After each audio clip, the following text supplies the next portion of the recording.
Why does everything gotta be so complicated?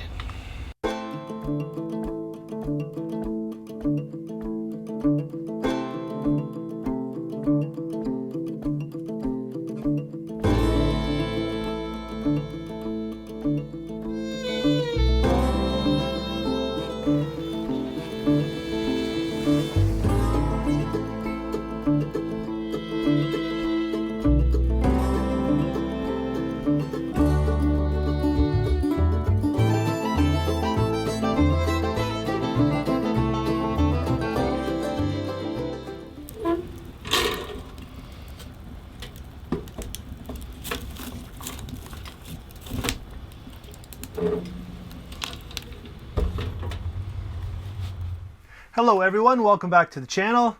If you've been following along with my DIY travel trailer build, you'll know that I've been working on the shiplapping on the inside of my trailer. The interior is coming along nicely. It's really exciting to get some idea of what it's going to look like when it's finished. But maybe you're wondering, what does shiplapping have to do with the stairs and the door and the kitchen area and my electric fridge? Well, I thought I would make a video to explain the process of building a travel trailer and how one issue affects so many other issues down the road.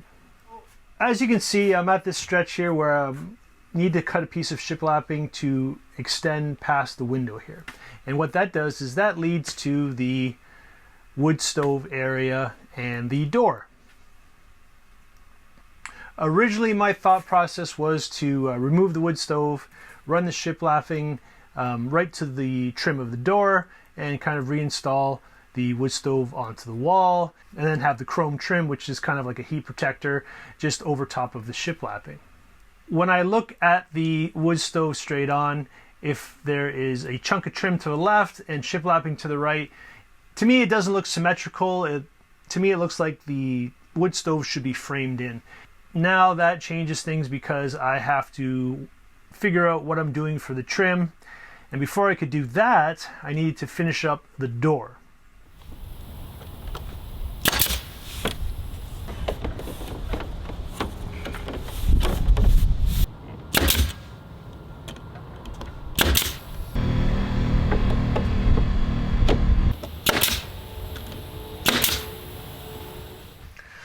So part of the process of finishing the inside of the door before I could get to the trim was kind of establishing a solid door frame. It would have been so much easier for me just to have bought a pre-made RV door and used it for the build, but that's just not been the spirit of my build. I wanted to do everything myself and build as much of it from scratch as I could. So I built the door by myself. The framing I felt needed some solid structure to it. I needed to shim it a little bit because it's wood, it's not perfect. So I got these 4-inch pieces of aluminum from Princess Auto, and I decided to use those for the door framing. For a variety of reasons, they're going to help secure the latch for the stairs when they come up. I don't have to worry about wood eventually wearing out. It's going to be a nice solid piece of aluminum, and that catch will hook into that and be a nice solid secure hold for it. So now I have a foundation for the door frame, the trim, kind of everything can go from this solid chunk of aluminum. Again, just gives it a little more structure and just one more layer of complications. And this is kind of how all the cabinets are going to look. I believe it's called a shaker style for kitchen cabinets, or however you want to describe it. Basically just basic square edge trim around the inner panel of the cabinet. So I have to fill in the nail heads, and that's going to be painted white kind of to match the shiplapping in here. Eventually there will be some cabinets that I'm more than likely going to go with like a sage green, kind of a rustic green to break up all the white in here.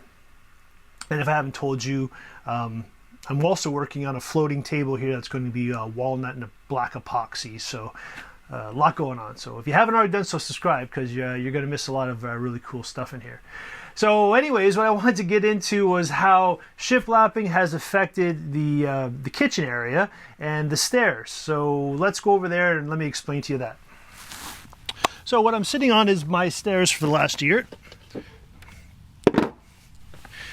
Since I built the trailer, I've had this step stool as my stairway to get into the trailer. So a lot has changed since then. I've got a new 6,000 pound axle compared to a 3,500 pound axle. I've got different tires. So the elevation of the trailer has changed a little bit, which makes for more of a sketchy entrance with this step stool. It was always meant to be a temporary fix until I got the stairs installed. I've actually had these stairs. I bought them on Amazon almost a year ago because I thought, well, I'm going to put them in. But when I bought them, I realized they install on top of the floor, and I hadn't done the hardwood flooring then. So the hardwood flooring has been done for a while, but I didn't have a flange to screw them in, and it was just not a priority. It wasn't something I wanted to get around to just yet. That time has changed. So what I really like about these stairs is that they swing into the trailer, and when I'm traveling down the highway, they're inside the trailer, so they're not exposed.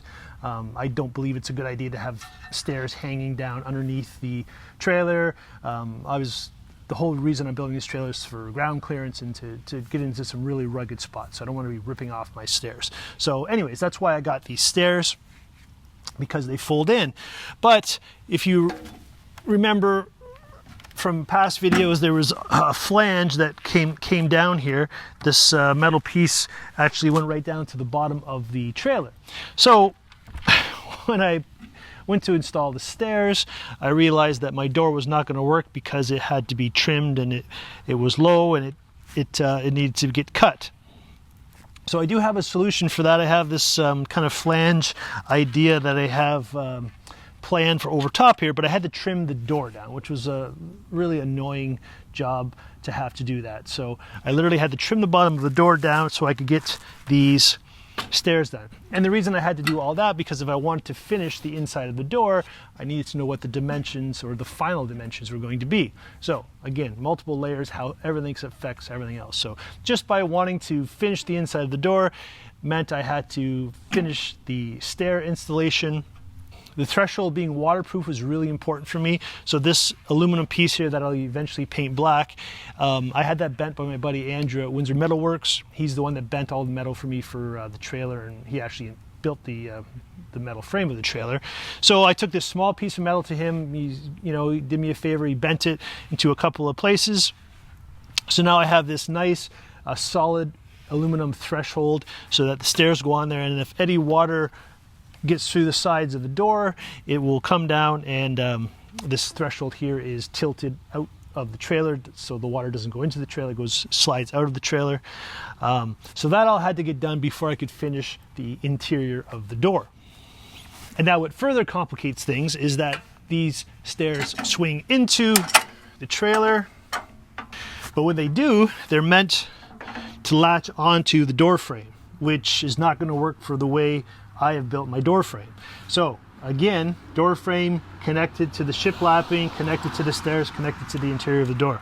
So when I figure out what I'm going to do for the trim on the inside of the door, I need to incorporate a metal lip so that this locks into the metal lip so that it keeps the stairs perpendicular to the floor while you're traveling, because you can't just throw these stairs in. They're not designed to that. The hinge is going to break off, so they need to actually be secured to the wall somehow. So that's what I need to figure out what I'm going to do with that. So, and that leads me, so now we're talking about this side of the door trim, and then if you're going to finish that side, you got to finish that side, and that's going to affect a drawer slide that I have planned, because I've just got a new electric fridge from Set Power. And I'm really excited about that, but that's a different size than the cooler I've been using. I'd already planned on getting an electric cooler at some point down the road, but Set Power sent me this one. So I'm going to keep it, and I'm actually going to design a slide-out drawer so that the cooler can be in there, and obviously that is going to affect the trim on the door as well. So this is the Set Power fridge that they sent me. So it fits in this area really nicely. My old cooler, anyways, it was 75 liter cooler, which basically filled up this entire space. So what I really like about this is that I have a foot here of extra space, that what I'm thinking is I can have this as a full slide out drawer, because this opens up this way. So for me to access this has to slide out, which I would want anyways, because if I'm outside, I want to be able to just slide this open, grab a beer, that sort of thing. But I'm thinking this is going to be a nice place for a trash can. So kind of pull this out, and this would be a nice area for kind of a receptacle that way. The cooler itself is it's pretty solid. As you can see, I haven't been babying. I've had it for a while, been beating it up. It's been living out in the trailer here. It's been on a trip. With the handles 27 inches wide, 20 inches tall,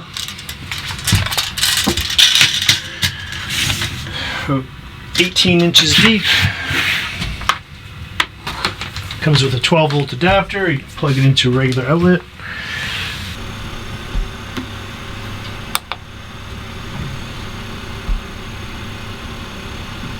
It's got a molded handle on both sides.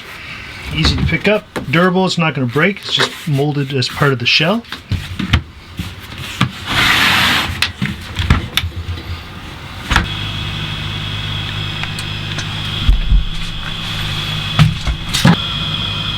About 16 inches deep inside.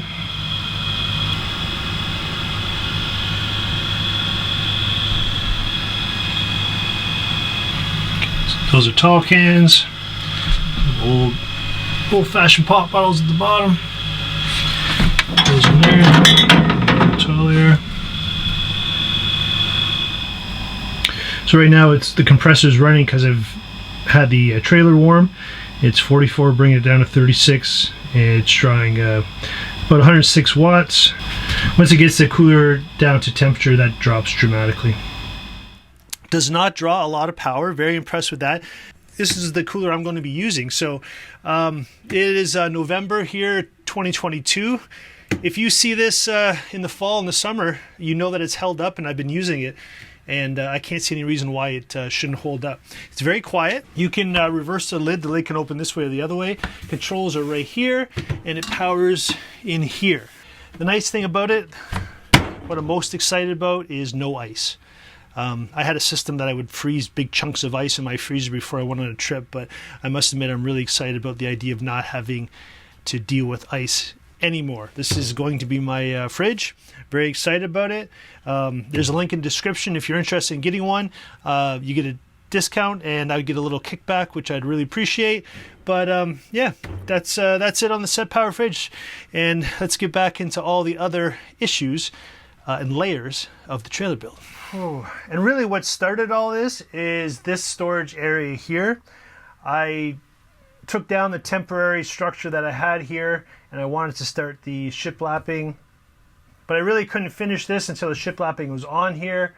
And the shiplapping, as it goes up, becomes more complicated at the top because there is LED lights on the outside that I may need to access if something ever happens to those lights. So before I can finish the shiplapping up there and put cabinets up, I have to figure out a way that I can access those wires and bolts if I need to take those lights off. So that was another layer of problems with the whole shiplapping thing. But this area here, I'm just going to wrap up the video discussing this section here because this area is very complicated. I want to utilize some storage. So these are 5-gallon water jugs that I plan to regularly keep here to supplement the water tank that I'll eventually have near the shower. So this space, I want to, where I'm sitting, I want this to be a walk area. And what I need to fit here is, first of all, this is the wheel well. These are the water jugs, so I have to frame this in. And I also want to be able to store a tabletop. That will be the floating island tabletop. But when it's not in use, I want it to store somewhere. So I don't have it built yet, but I want it to store here between the wheel well and the water jugs. Build this wall here with shiplapping. And then the top has to be the same height as the bed because this will be another bed area. And the top again has to flip up so I can access the water jugs and whatever storage I put under here. In front of it will be storage for wood for the wood stove and other random things. The biggest factor about this area here is determining what trim will be here because this trim goes around the corner and behind me will be a door covering up the slide-out kitchen. So to engineer and frame the door, I want it to fit flush to the hole still underneath the trim here, and the same trim has to carry around on this side so that it looks proper, right? So I guess what I'm trying to say is it's pretty involved. And in a perfect world, I would have planned all this and had diagrams written and spent months and months, if not years, planning every little detail. But that's not how I work. That's not how any of this build has come to be. I literally have been winging this, flying by the seat of my pants, doing it with a little bit of knowledge and a lot of effort.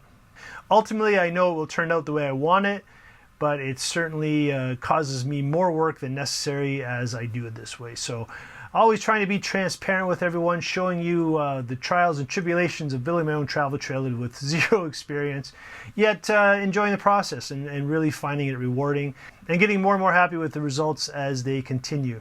So hope you got something out of the video. Hope you enjoyed it. If you did, give it a thumbs up. If you haven't done so, subscribe. I'd love to have you along for the journey. Thanks a lot. Cheers.